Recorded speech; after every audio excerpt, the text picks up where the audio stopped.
Halo semuanya, kami dari kelompok 9, D4 Akuntansi Perpajakan, Rombel 1. Di sini kami akan menyampaikan berita tentang kapal pinisi di Labuan Bajo yang beroperasi secara ilegal. Sebelumnya, perkenalkan, saya Lita Citralestari, NPM 0040. Saya Ilyas Pratama Putra, NPM 0041. Saya Claresta Anarkia Putrindi, NPM 0014. Saya Jessica Felicia Clara Lemban Tobing, NPM 0059.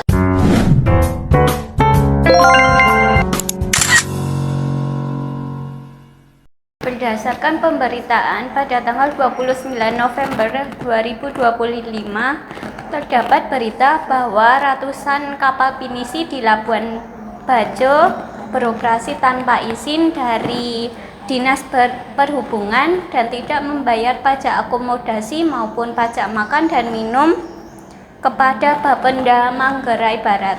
Akibatnya terjadi kebocoran pendapatan asli daerah atau PAD. Sebelumnya kalian tahu nggak sih pajak itu apa? Pajak itu adalah kontribusi wajib kepada negara yang terutang yang bersifat memaksa berdasarkan undang-undang oleh orang pribadi atau badan yang digunakan untuk membiayai pengeluaran umum dan pembangunan untuk kesejahteraan masyarakat.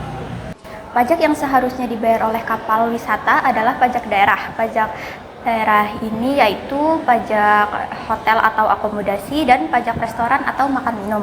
Pajak daerah ini merupakan salah satu sumber utama pendapatan asli daerah. Ketika kapal tidak membayar pajak, maka terjadi kebocoran pendapatan asli daerah yang mengurangi kemampuan daerah untuk membiayai pembangunan. Lalu dalam teori perpajakan, objek adalah kegiatan atau barang yang dikenai pajak.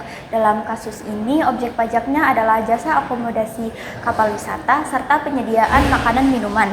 Lalu subjeknya adalah pemilik atau pengelola kapal tersebut. Karena mereka tidak berizin, mereka otomatis menghindar dari status subjek pajak. Fungsi pajak terdahulu dalam kasus ini adalah fungsi budgeter, yaitu pajak sebagai sumber dana pembangunan.